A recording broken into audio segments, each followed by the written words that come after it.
This conference will now be recorded. Hello students. So today we'll be learning another important topic in this magnetic effect of current chapter. So that is, see, we have learned that if suppose there is a uniform magnetic field maintained in certain region and any charged particle, okay, any charged particle moves in that region with certain velocity v. Suppose the magnetic field has magnitude b. So we have seen that the magnetic force on that particular charged particle will be q into v cross b. This is vector form of that force. This is called magnetic force. Okay. Now see, today we are going to learn if a current carrying conductor is placed or kept in a uniform magnetic field, what happens to that? Whether there will be any force exerted by the magnetic field to the current carrying conductor or something else. So that is what we are going to discuss. The answer is yes, if there is a magnetic field. Okay, if there is a magnetic field and a current carrying conductor is passing through that region, then there will be a magnetic force acting on that. Okay, so magnetic force will be acting on that. Suppose this is a current carrying conductor. This current carrying conductor, suppose in the plane of the paper, and magnetic field, as you know, cross means magnetic field is going into the plane of the paper. Okay, so in such case we'll see the expression for the, we'll derive the expression for the magnetic force on an element of current carrying conductor. Okay, so let us do one thing. Let us consider, see, we know this magnetic force on a charged particle, we know that. Okay, magnetic force on a charged particle, that is q v cross b, this we know. Okay, suppose I have a conductor inside a magnetic field. Okay, see, let us take an element of, suppose this is infinite conducting wire, a very long wire, but I can just take a part of it. Maybe let us take this part. This is of some dl length. Okay, this is some element. Okay, this is an element of the conductor, and let us suppose it is carrying current I, carrying current I, and it is in a magnetic field B. So what will be the force on this? First of all, see, current means what? Current means flow of electric charges. So here, since it is conductor, current can conductor, so here current is obtained from the flow of free electrons. Okay, so, and here one more thing I need to consider. Suppose the area of cross section of the conductor is A, and N is the number density of the charge or electron, number density of electrons in the conductor. So we know a conductor can contain large number of electrons, right? See, we know the force for a single electron is this. Suppose in this particular element of the conductor, how many charges, like how many electrons will be there, we can find it out, isn't it? So cross section, see, this element has cross sectional area A and it has length dl, right? So what will be the volume? So the total charge you will be able to find out Q is equal to see N into delta V, volume of that particular element, into electronic charge, right? I can take that. See, let me just take this as capital Q, the total charge in this element. Okay, so this is the total charge in this element. So dV is what? dV is N into see A into dl. This is dV. Okay, into E, or this will take as Q. Okay, let it be E, and then let us take this as small q itself. Doesn't matter. So what I have found out here, I have found out the total amount of charge which is flowing through this particular element. And we know now, see how we know the force will be how much? Force will be Q then V cross B. And one more thing, see, electrons are moving with their drift velocity. Let us take that drift velocity as V. So this is actually velocity of electrons. This is actually drift velocity of electron,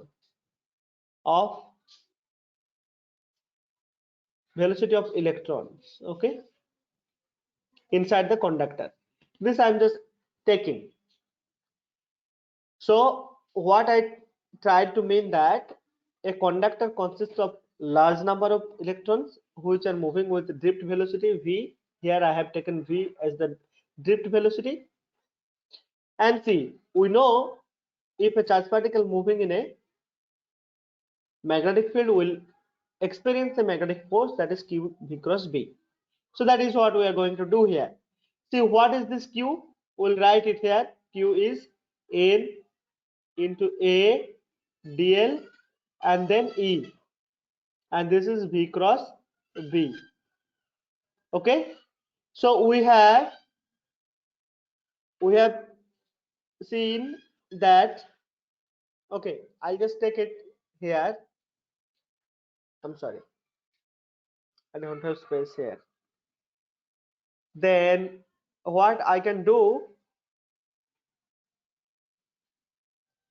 I can just take this particular portion. Okay, let it be here. Okay,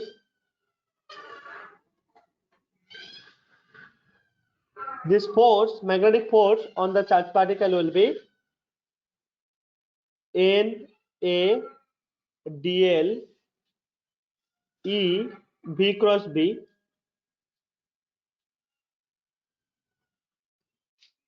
Okay, this part I'll just reform.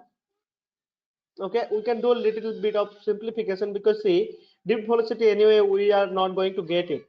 Okay, will not be given in the problem, or we may not be able to get, or cannot measure it. Okay, number of charges we may not be able to measure it. Okay, so how to get rid of this parameter? See, we know that J, that current density will be given by the I by A. This is given as NEV. So this is actually current density. So in place of NEV, see NEV, this V, I can write that, right? So let us keep this ADL like this and see what we get. See NEV cross B. Okay, this much is fine. Now see, this is J, current density, and along with A, what it will be? It will be I. So A into NEV, this is actually current in the conductor, which will be given.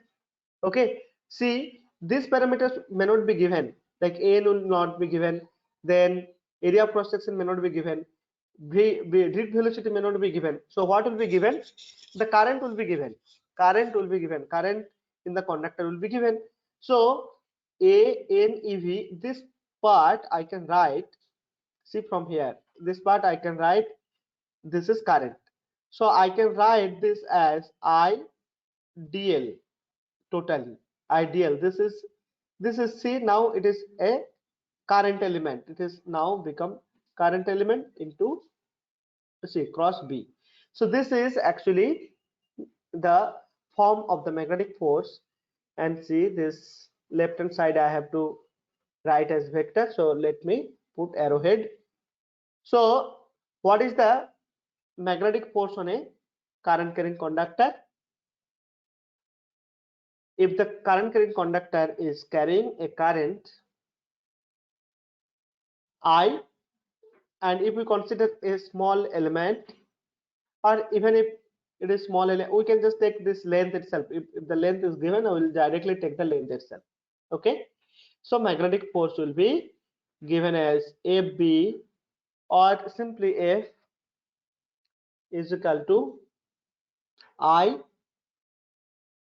dl cross B. Okay, so this is the expression for magnetic force on a current carrying conductor if the conductor is placed in a uniform magnetic field of magnetic field induction, magnetic induction B. Okay, so this is how. So what we have done, see, we know if a charge particle moves in a magnetic field, then charge on that force exerted by magnetic field will be given by this formula. So now we'll find out, we'll just consider a current conductor of uh, conductor of cross section area A. Maybe it is infinitely long, but I'll just take an element dl of length dl, and let us suppose the current through it is I, and number density is n, and drift velocity of each electron is v. So if we just consider that, then what is next? So we have to find out what is the total charge. So that is n into a dl, this is the volume, into E, that will be total charge. Now if we put it here, what will be the force? So that will be NA DLE, and this V cross B is there, and then the concept of current density, along with that there will be concept of current, like that we had done and seen that the force, magnetic force on a current carrying conductor will be I L cross B or I DL cross B. Okay, so the direction is important. To find out the direction of the force is important. So you can use right hand thumb rule or Fleming's left hand rule also. Right hand thumb rule, you can use that for any cross product. Right hand thumb rule can be used. Okay, or special here Fleming's left hand rule, Fleming's left hand rule can be used. Okay, all right. So now this will have an application, nice application, when we see in the galvanometer, torque will be produced. Okay, so now we'll see if there are two parallel current conductor. See, if there are two parallel current conductor, as you see here, if they are carrying certain current, they will attract each other if the current direction of the current through both is same, and they will repel each other if the direction of the current through them is opposite to each other. We can actually show this. Okay, how do we show? See here in this figure, I can consider, see how it happens. Actually, here the fact is that each current conductor will produce a magnetic field around it, as you see here. See, this is suppose the conductor B and this conductor, current conductor A. They are actually very long, infinite or very long wire, but they are parallel to each other. Okay, parallel by length. Okay, so they are parallel to each other. Each of them is carrying certain current, suppose conductor A is carrying current IA and conductor B is carrying current IV.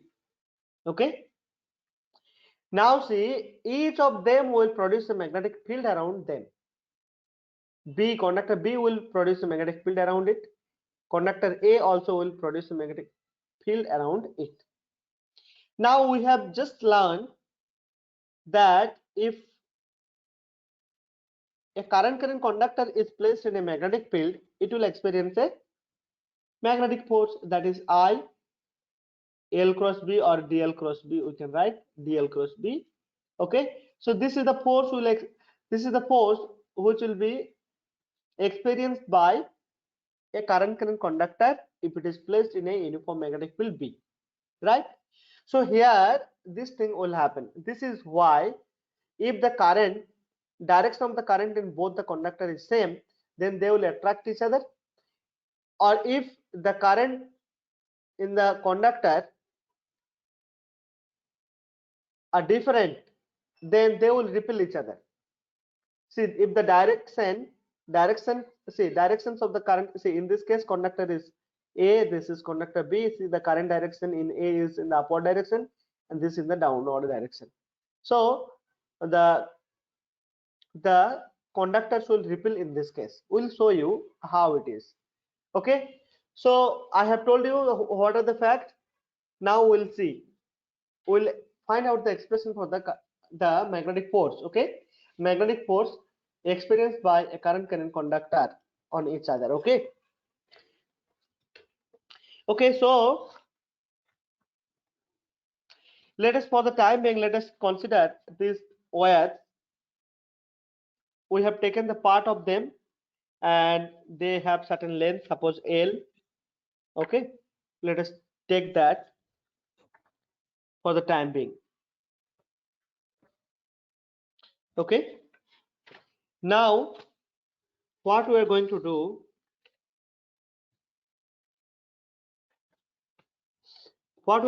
is that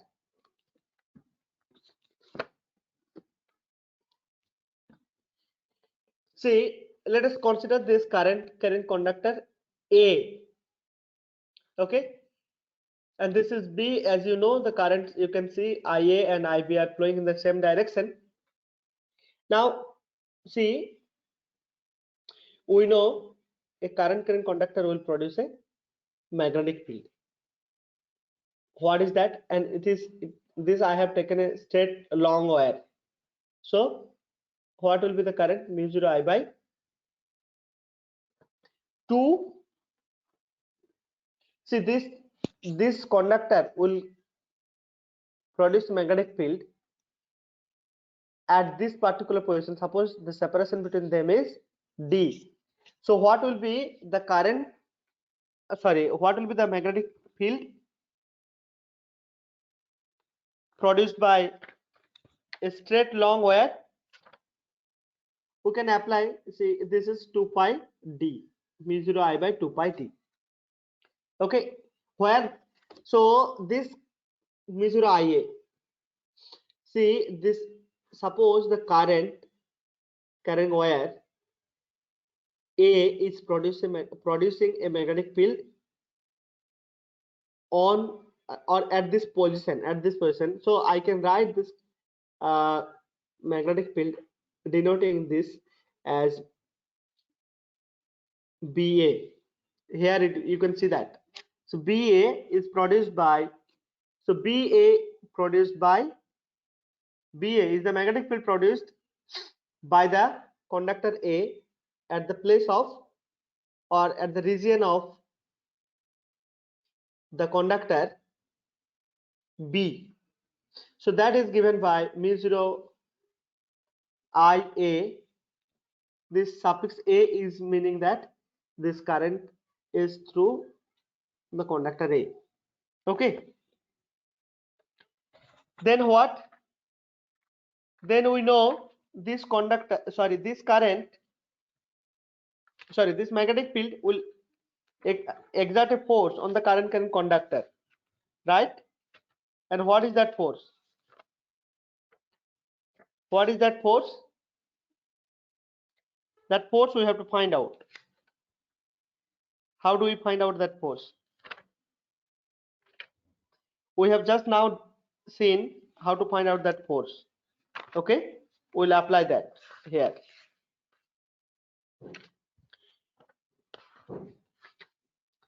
So let us just take certain length of this conductor. Certain length, let us say certain length we have taken L. Okay, so in this length of L, what will be the force on this conductor? Okay, B, conductor B. So force on the conductor B due to A will be given by I L cross BA. Okay, now I have to write this I L cross B. We have to find out what is the angle between this B A, the magnetic field produced by the conductor A on this in the region of wire B, and this current direction, current element direction. Okay, anyway, element has direction this way, right? See, if we use right hand thumb rule or grip rule, whatever you say, in this case, see the current produced by conducting, say, wire. So at this particular position, the current is actually going into the plane of the paper. Okay, if you think that these conductors are on the plane of the paper, okay, current is then flowing parallel to the plane of the paper. So magnetic field produced here by the conductor A will have direction into the plane of the paper, and see in this region, right, into the plane of the paper, right? And what is the direction of this element? That is upward direction. Okay, in the upward direction, and see magnetic field is in the upward, in the sense this is in plane. Okay, the L is in plane and it is going into the plane of the paper. Okay, so they are perpendicular to each other. That is what I wanted to mean. So I L B into sine 90 degree, BA into sine 90 degree. So sine 90 degree means 1, so you'll get ILB. So this is the maximum magnetic force experienced by the conductor B due to conductor A. Now this is fine. We have got the magnetic force, magnitude of the magnetic force, but what is the direction? See, I have to find out direction from here, L cross B. See, L cross B, we can use Fleming's left hand rule. Okay, Fleming's left hand rule. Left hand rule means, like, say if there are three fingers mutually perpendicular to each other, if you take in this way, okay, one will be like your if this is your middle finger and it is directing the magnetic field, and this is your second finger or index finger, it is index finger is indicating the direction of the current, then this will give you the force, magnetic force. Okay, or cross product. See, cross product means right hand thumb rule, you can use this also. So see, the direction of the force will be in this direction. Okay, look, the direction of the force will be to see this towards the conductor A itself. Okay, I have messed it up, so let me show you the clean figure. Let this be cleaned here. Okay, so what I have done, so magnetic force, we have got the magnitude. See, magnitude will be IL. B is produced, see here, this is IB actually. Okay, IB, this is IB. IBL and B is the magnetic field, that is mu 0 Ia by 2 pi d. Okay, so what we get, mu 0 Ia Ib divided by 2 pi d into L. This is the magnetic force on this particular length of the wire. Excuse me, just a minute.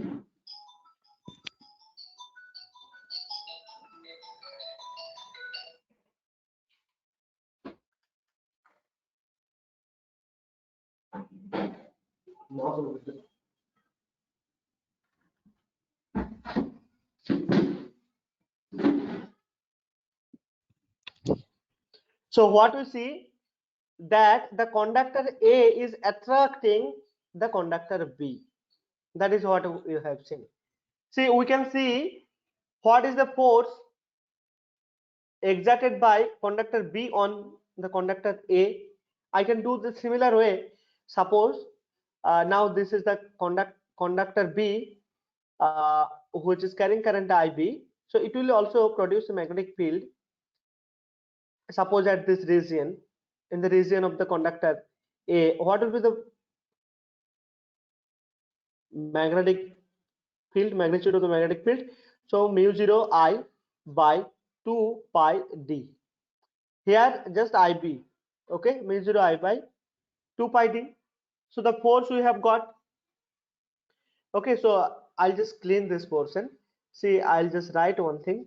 The force on the conductor, force on the conductor B due to A, we have found out this to be mu 0 Ia Ib into L divided by 2 pi d. This is what we have obtained. Now we'll just clean this portion and find out the magnetic force exerted by the conductor B on conductor A.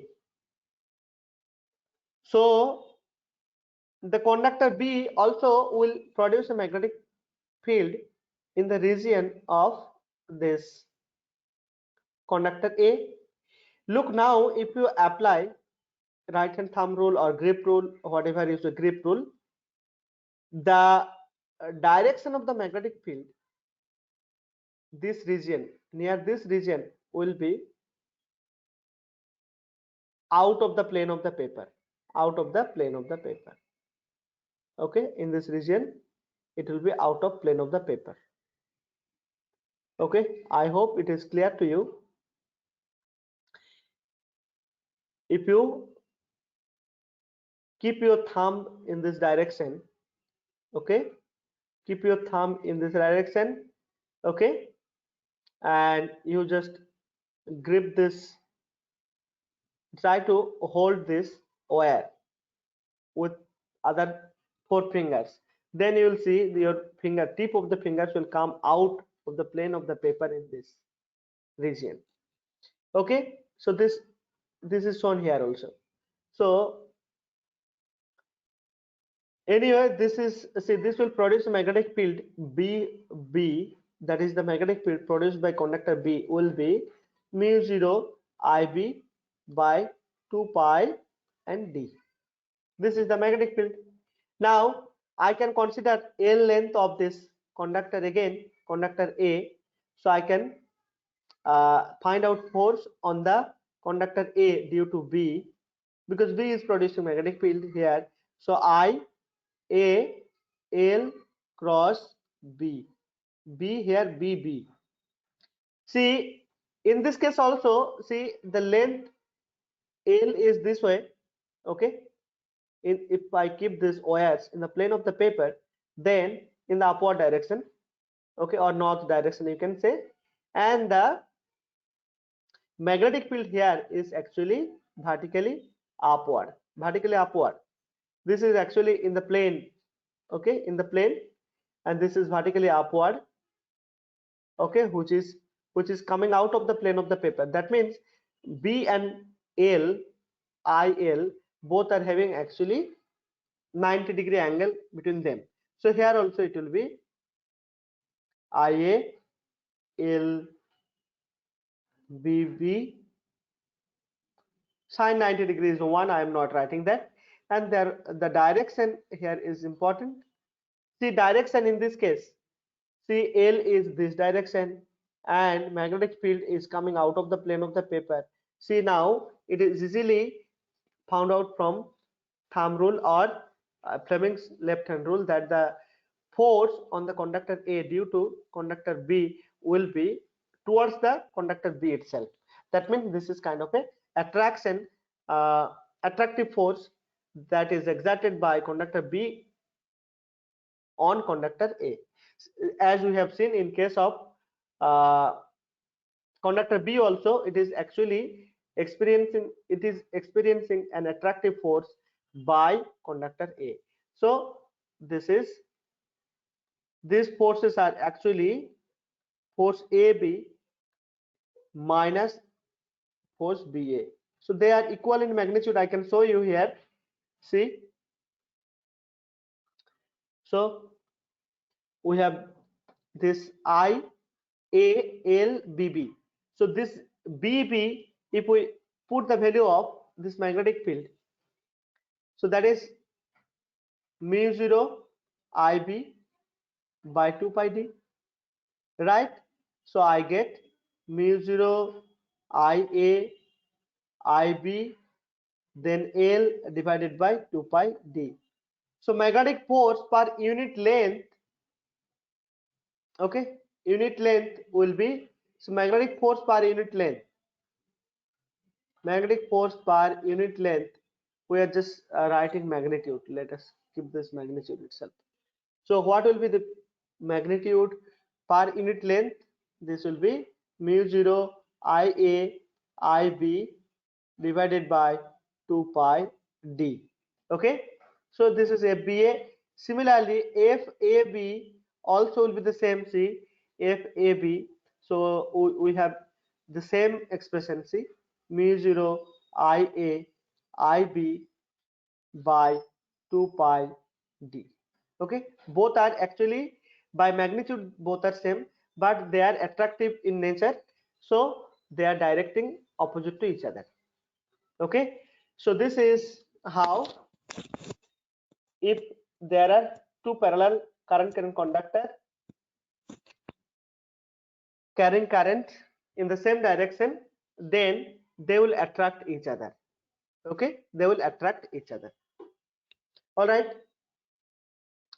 now we can show you that if there are two conductors carrying current in the opposite direction, see, parallel conductors carrying current in the opposite direction, then the force will be repulsive.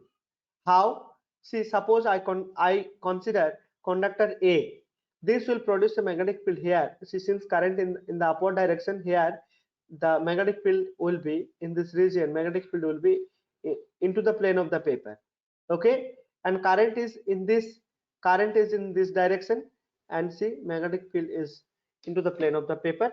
So the force will be in this direction. Okay, force will be in this direction. This is the force on conductor B due to A. Similarly, in this case also, look, the force we want to see on the conductor due to conductor A due to conductor B. So conductor B will produce magnetic field in the region of conductor A. So what will be the direction of the magnetic field here? See, here also it will be into the plane of the paper. Okay, here also it will be into the plane of the paper, and eh, see, so into the plane of the paper, and this is going upward direction.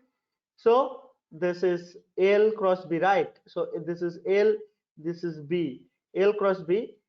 So it will give you force, direction of force this way only. Okay, this is magnetic force on A due to B. Okay, so look, this is a magnetic force on A due to B, which is acting away from the conductor B.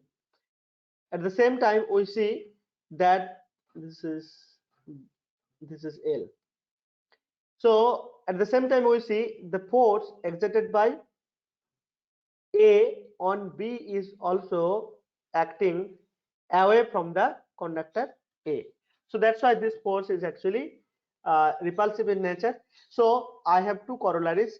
See, if the currents are parallel, okay, or in the same direction, attractive force between them. If the currents are in the opposite direction, then repulsive force between them. Repulsive force. Okay, so these are two corollaries we have found out from here. All right, and also it is important if suppose, okay, suppose you have both the conductor. See, we have found out then magnetic force per unit length on a conductor will be mu 0 I A I B divided by 2 pi d. If suppose this IA and IB are equal to each other, then this expression becomes mu 0 I square, mu 0 I square by 2 pi d, I square by 2 pi d. So this is the expression we get. Okay, now we'll solve a numerical problem on this particular topic. Let us see.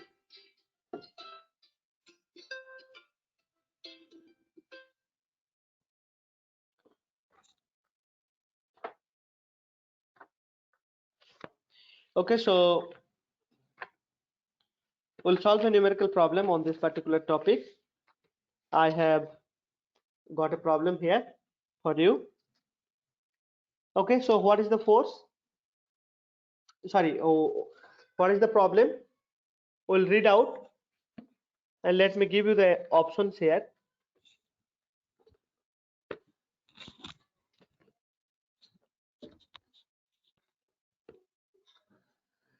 See here, the question is two long current carrying thin wires, both with current I.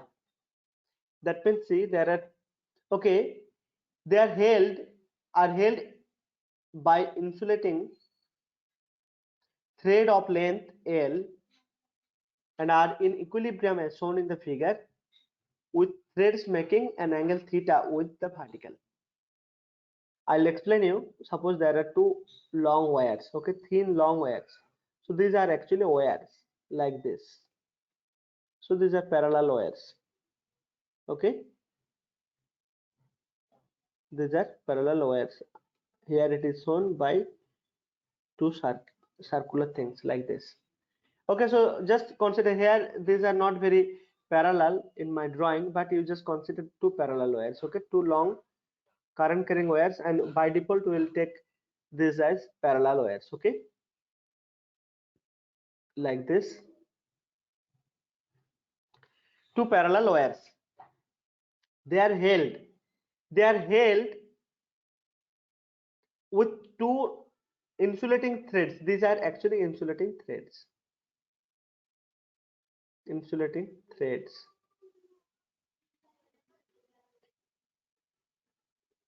Okay,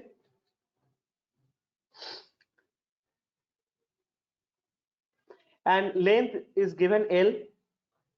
So at equilibrium, when these conductors are at equilibrium, then the threads are making an angle theta with the vertical. So if the mass per unit length of the wire is given as lambda, actually this question was being asked in JEE Mains 2015.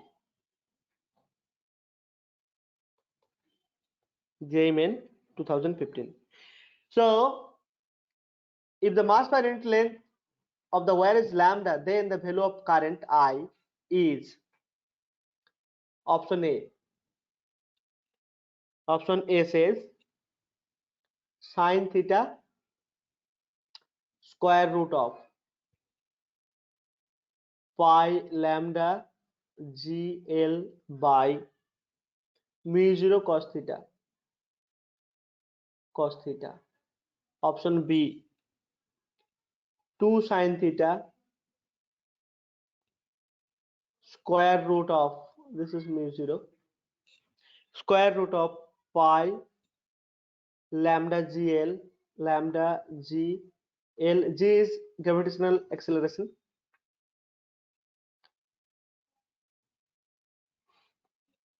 mu 0 cos of theta. Okay, option C says it is 2 square root of pi gl by mu naught into tan theta. Option D option D is square root of pi lambda g l by mu naught tan theta.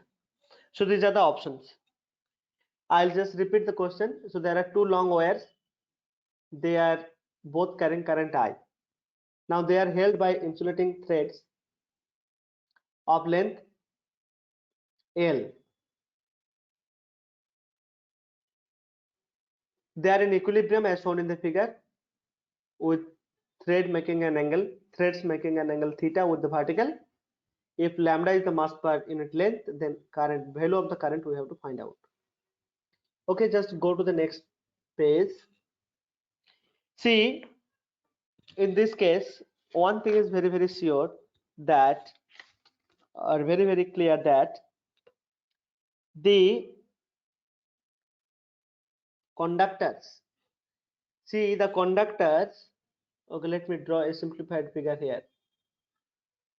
This is one conductor, this is another conductor, right? And this is the vertical, so this angle is theta. Now both are carrying current. See, it is very obvious that since they are making an angle theta with certain distance, that you can see here, okay, this is L, so this must be L sine theta, right?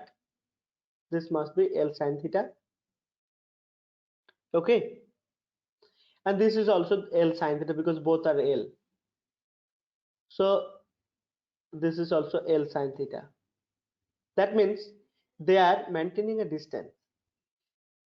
So what we can say, that they are repelling each other.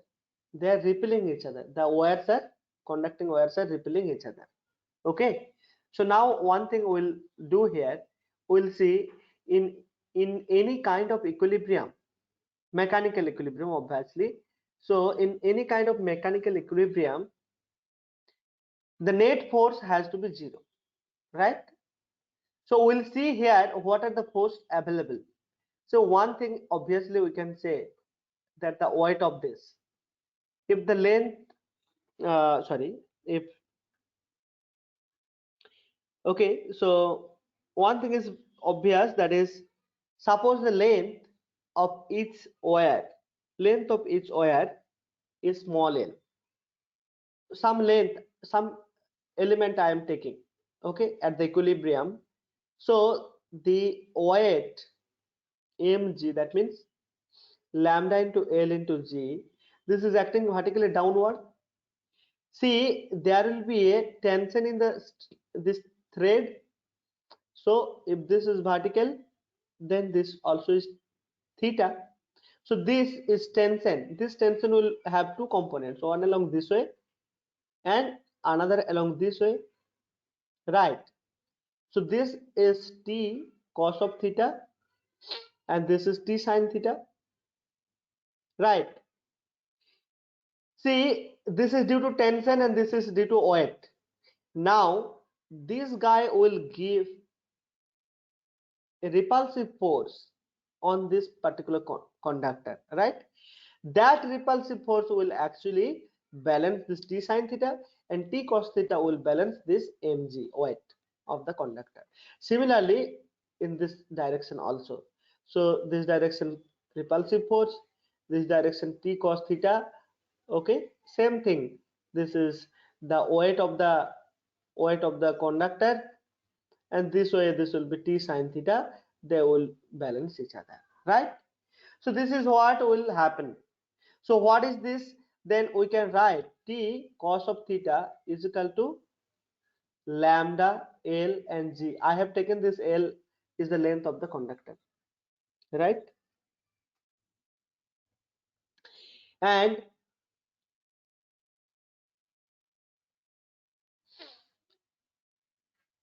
so, and t sine theta will be equal to F. So this force we know, since both are carrying same current, mu 0 I square, okay? Mu 0 I square, if we have taken the length, then I have to take the length also, mu 0 I square L divided by 2 pi.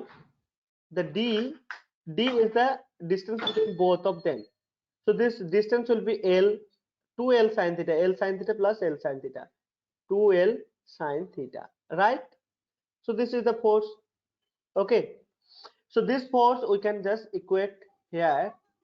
Look then, or we can just do one thing. We can just take ratio of these two, okay? Ratio of these two.